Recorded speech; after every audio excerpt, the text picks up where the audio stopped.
You know, it's a great pleasure to have Arizona Governor Jan Brewer on the program. How are you, Governor?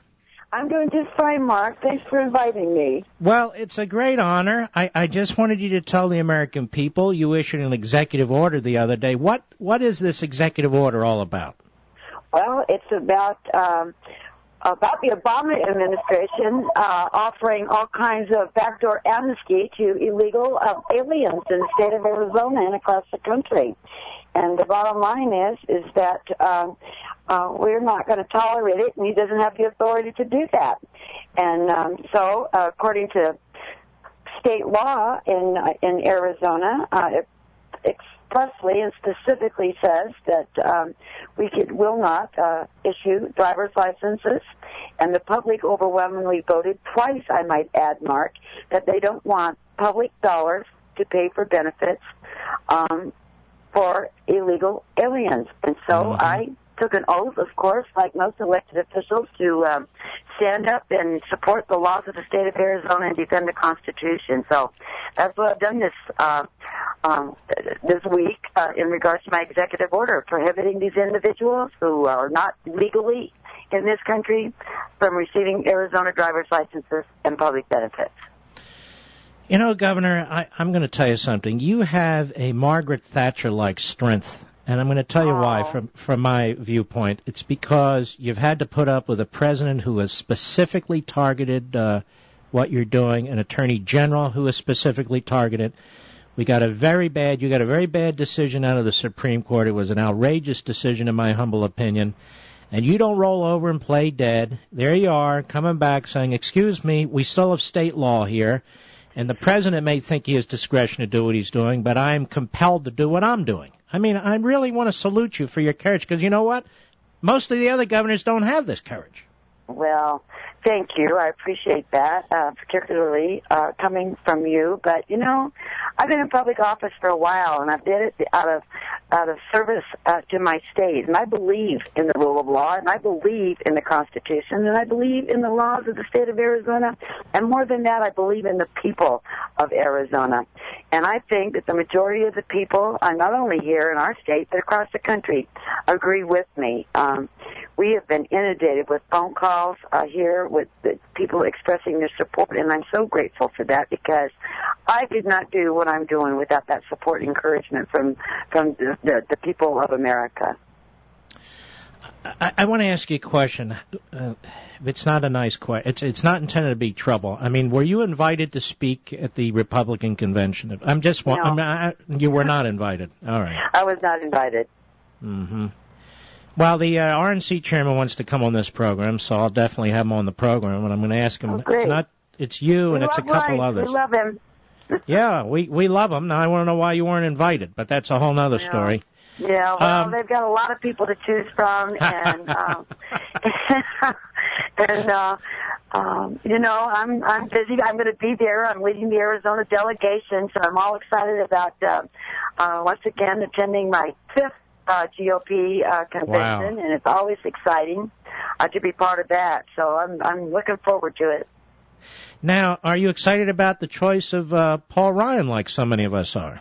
I am. I think it was a terrific choice. I don't think that it could have gotten much better. He had a lot of good people to choose from, but I think given Governor Romney's background of government and the private sector and being successful, and then throwing in and choosing this great guy, Paul Ryan, that has a background in economics and understands the economics of everything and the budget, that is going to be a dynamite duo, and it's just exactly what America needs. Now, do you think we're going to win Arizona? Well, on my watch, it's not going to turn blue. I can tell you that. I am working really, really hard. And not only am I working hard here in Arizona, but I've been traveling around the country, and wherever 2 or 3 are gathered together, I'm taking my message. Because I'll tell you, Mark, I really believe that the bottom line is the base will hang tight on both sides. We have to go, I believe, after that population out there that says, my vote doesn't count, I can't make a difference. And we have to explain to them why it is so, so important for them to get out to the polls and vote. This election is just far too important for anybody, for anybody to sit back and not participate. And it's our jobs, and you're doing a great job, by the way, of getting that information and educating people. And I'm trying to do my part of crisscrossing the state, doing the very same thing. And if we can get those people out and get them to understand what is at risk here, we will win this election. Now, when is your term up? I'm just curious. Well, I assumed the last 2 years of Janet Napolitano's term. So we have term limits in Arizona, and we were limited to 2 4-year terms. So some people will say that I can't run for re-election. Other people will say that, well, assuming a 2-year term, if you will, out of her 4-year term is not a term, is written in our Constitution. So there are people that want me to challenge that law and move forward, and I haven't given it a lot of thought at this point in time. I think once we get over this election, then I can kind of settle down and decide just exactly where and what and how I'm going to do with my life, which I feel would be most beneficial to me and my family and certainly to my country. Well, Governor, I think the word term means something, and I hope you'll consider running again. I really do. I think there's a lot of people all across the country. I mean, I'm not from Arizona, but the country has a lot riding on your success, Well, I appreciate that. From the support and the encouragement is something that gets me through these rough times, and I appreciate it so very much. And I appreciate you repeating it on the air to me, because that just gives me the strength to move on. It's been tough. It's been hard. There's no doubt about it. And you're out there trying to defend things that you shouldn't even have to defend.